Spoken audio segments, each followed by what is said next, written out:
everyone, my name is Amaris. I'm one of the student interns here at Rebecca Bitzer and Associates. Thanks so much for tuning in, whether you're joining now or in the future. As you can tell by the title, we are talking about things to cook when you don't feel like cooking. So I don't know about you, but that happens to me a little too frequently. But before we dive into what we're talking about, why don't you just share, if you don't mind sharing, what's your go-to meal when you don't feel like cooking? I'd be interested. Maybe I'll try some new things and get some new inspiration for things to try. But yeah, so like I said earlier, we are talking about what to cook when you don't feel like cooking. This month, as you know, is the month of November. It's almost over, so happy early Thanksgiving. But it is also Nourished November. So of course, nourished means that you're giving your body what it needs, like the nutrients, the food, you're getting adequate sleep, your body can function the way it needs to. So that means that's what nourished means. But our dietitians also came out with a book last year called Nourished, and it's basically a summary of what they talk about in session with their own clients, ways to incorporate healthy eating and make it much easier given a busy life, which many of us have, even though we're stuck inside the house. But yeah, so here they have little quizzes like what type of eater are you, little recipes, and talking about going on groceries, like how to navigate the grocery store the most effective way, meal planning, meal prepping, all that good stuff. So my inspiration for tonight's recipe, we're going to be looking at how to make a pasta bowl. So this is something I end up making a lot of the times myself. And before we dive in, we're going to talk about really quickly sort of three main components that you should have at each meal. So you want to have like a carbohydrate source, a protein source, and a vegetable source, right? And here in this lovely little recipe, they make it all laid out so nicely. So your pasta picks, you can have like a plant protein pasta, or you can have a wheat pasta or rice pasta. You can also choose, they have a bunch of protein options and vegetable options. And then of course you can't forget about the cheese that you'll sprinkle on top, your sauce or seasoning or both. And then you just all combine that all and you serve. So that's sort of what we're going to be walking through, but I'll be showing you my sort of take on it, how I do it, and try and make it as quick as possible. So let me show you the ingredients we'll be using. I'm going to be using lentil pasta, and this is great, and we're going to be going into more why, like the differences between lentil pasta and whole grain pasta. So we'll be using some frozen vegetables, which I actually started, that's a lot of steam, which I actually started already heating up, along with some chopped onions, which I have prepared, marinara sauce, garlic, and avocado oil, which I'll be putting on the stove soon. So let's see, we have our pasta cooked. I'm gonna go ahead and add some avocado oil, since we already have our vegetables and the thing is, the great thing about this recipe is you can sort of make it into whatever you want. If you want to use a different type of vegetable, I just like using frozen vegetables because it means I don't need to chop or slice and peel any sort of vegetables.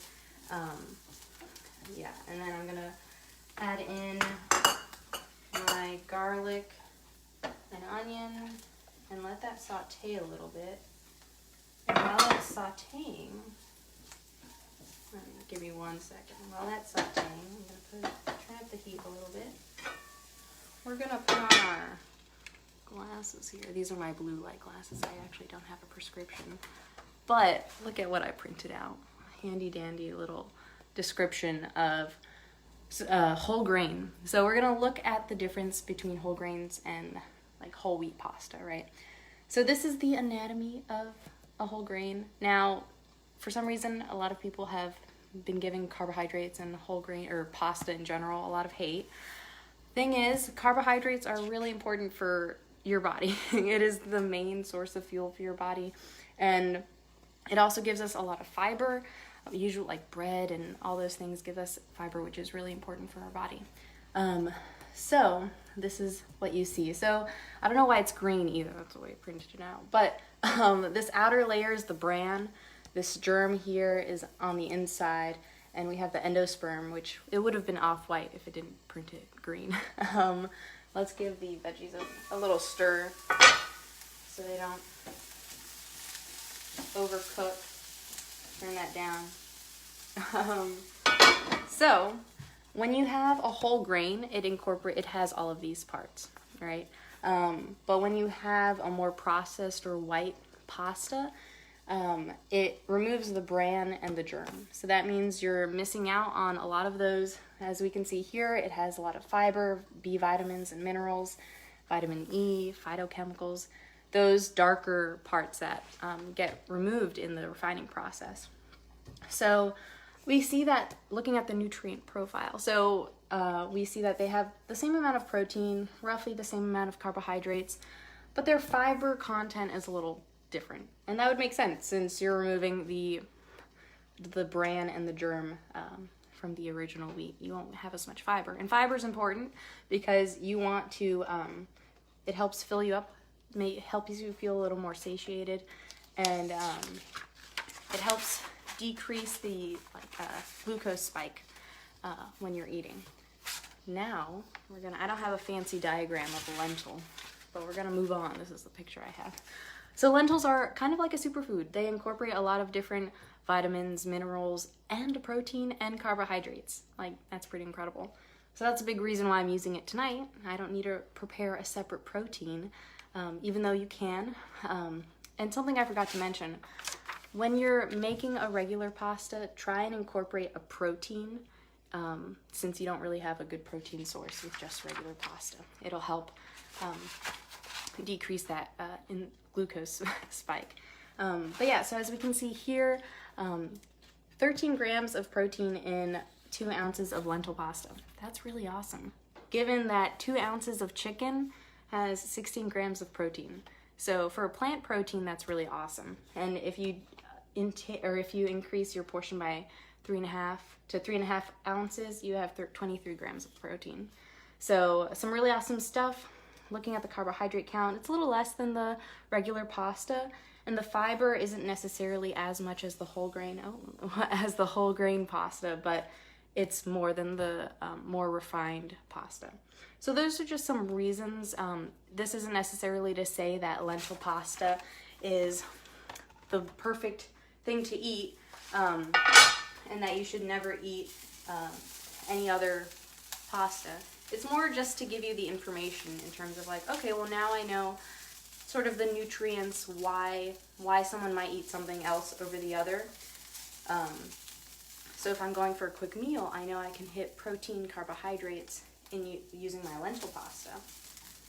So it's kind of awesome to have that knowledge and just be able to make your own decisions and conclusions on like what sort of nutrient or what type of nutrient profile you want your things to consist of. So we're gonna go ahead and, oh, it got a little stuck. I let it sit in there too long. We're gonna add our pasta.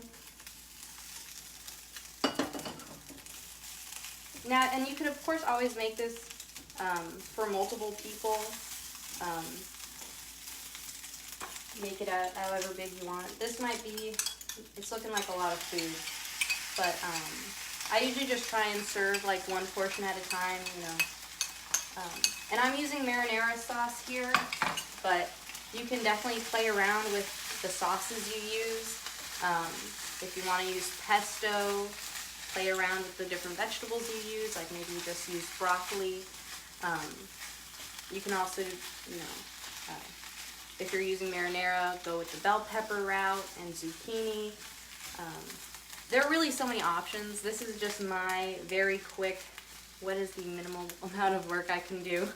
And then once that's all heated together and nicely mixed, that's basically it, but not yet. We can't forget. Let's get our big bowl.